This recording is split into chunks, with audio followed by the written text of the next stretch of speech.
Okay, I want to ask about merit. I often help a friend, but sometimes I do not want to help her. However, I do it all the time because she needs it. Do I get merit helping someone even though I don't want to help? Go ahead. You start. I'll start.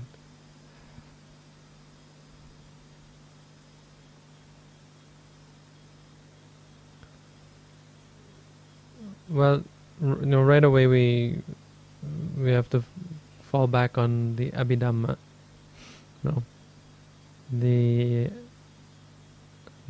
theoretical answer that we have. No, it's not even a theoretical answer. The correct answer is that goodness, the word merit or punya, comes from the mind, and whatever arises in the mind at any given moment determines whether the action is wholesome or unwholesome, is good or bad. So it actually is a little more complicated than just asking whether you get merit or don't get merit, because at every moment you're accumulating either good qualities of mind or bad qualities of mind. One easy way to think of this is in terms of our habits.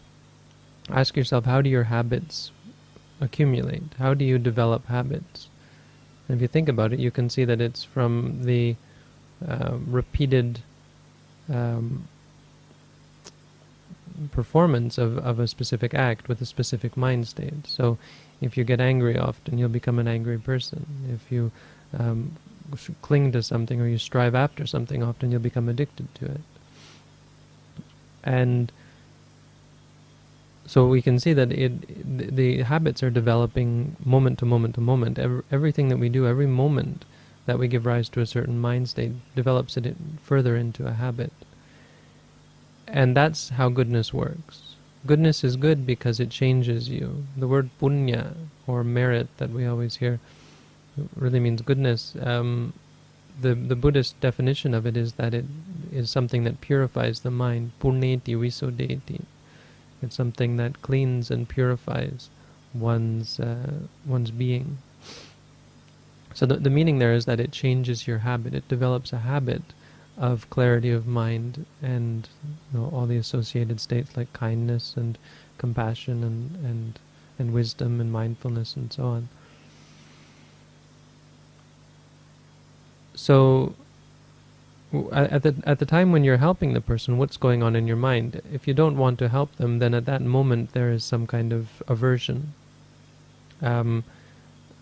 Quite possibly some kind of aversion. If there is some kind of aversion, that is a unwholesome state. That's the opposite of goodness. That's a badness. If you simply know with wisdom that helping this person is not really doing them any good, and it's simply wasting my time, and it's making them more dependent, it's building up the habit of dependency in their mind and so on. But then you, out of desire to develop goodness, you give up your own happiness and your own peace in order to develop patience, and in order to develop renunciation, and to give up your own attachment to your happiness and peace. You sacrifice yourself and you do this good deed for a person, not only because they have asked and because they are requesting this.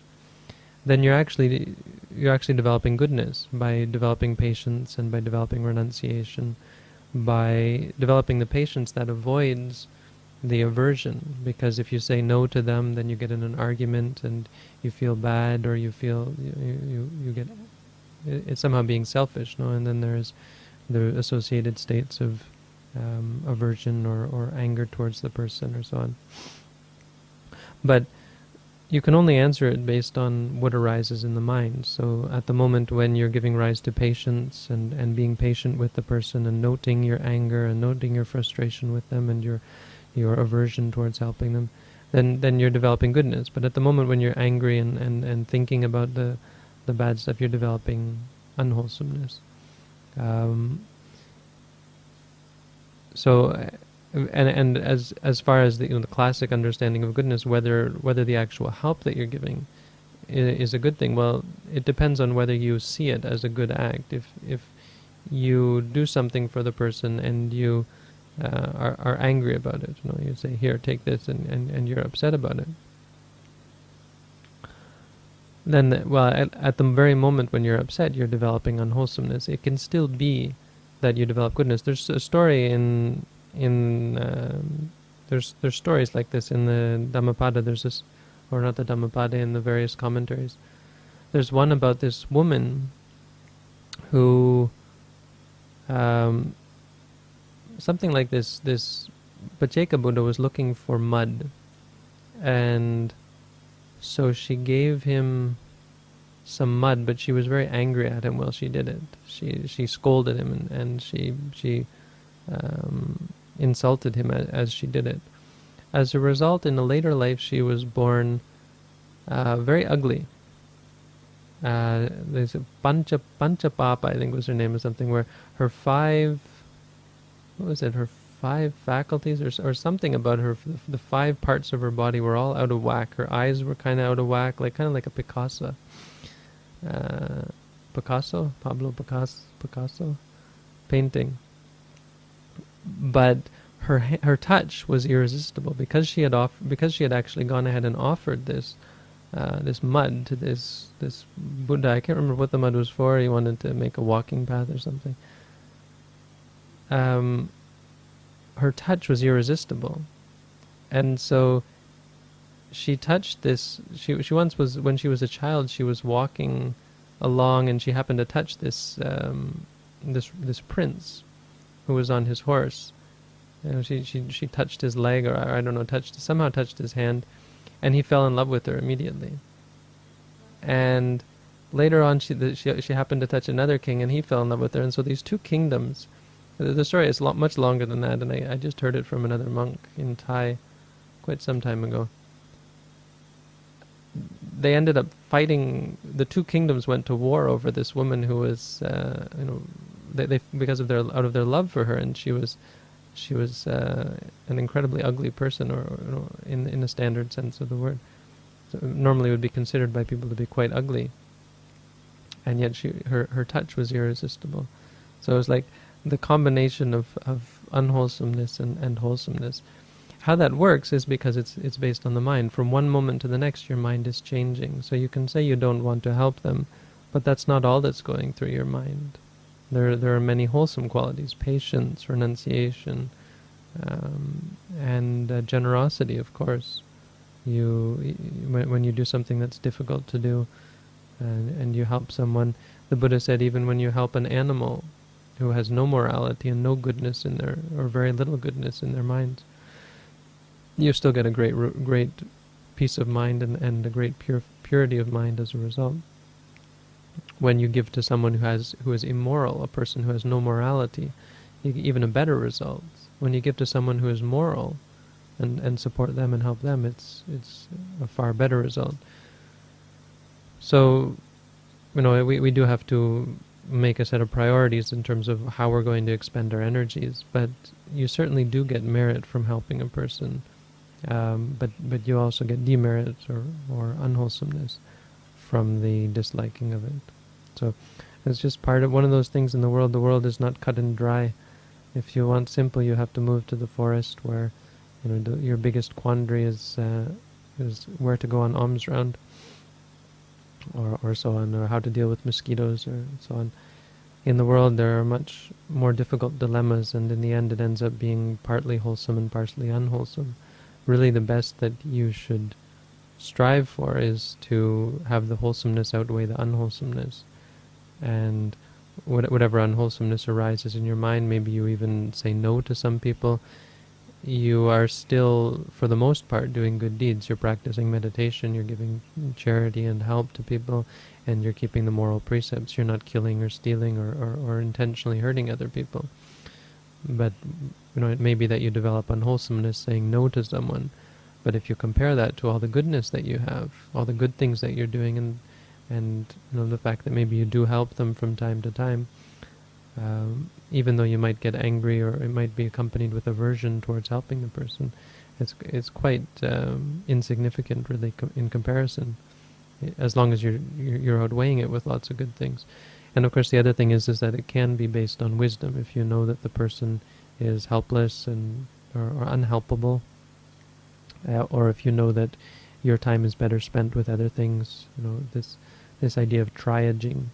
The doctor will never help the person who will die anyway, right? If they have time, they'll take care of them. But in war, when you have they have triaging because they can't help everyone. So you don't waste your time helping the person who's going to die anyway to die peacefully. You've got to take care of the people who might live, and the people who are going to get better by themselves. You also don't waste your time making it easier for them or so. And you say that person most likely will live, and you leave them alone. That person most likely will die, you leave them alone. This person, it's not sure. Those people you focus on. So that's... do you by chance remember the Dhammapada verse we were talking about the other day, yesterday? I think that it fits kind of in here on the part that she is not wanting to help sometimes, but thinks that the other person needs it. But I think it's not always the case that people need help. Sometimes it's important that they need to learn to help themselves, exactly. But I do not remember the Dhammapada verse, unfortunately, now. Never sacrifice your own good for the good of another, no matter how great. It's quite pertinent. If you agree with the Buddha on that, it's quite a useful verse to think about. Once you know that what is in your own true benefit, then you should develop yourself in that. Develop your own benefit. But you have to explain that verse, and actually helping other people is of benefit to ourselves. So it's not the case that it means we don't help other people, thinking, if I do that, I won't be able to help myself so much. You have to be careful to know that helping other people is a necessary part of your own mental development. And if you don't help them, it's actually to your detriment sometimes, because it involves, as I said, anger and aversion.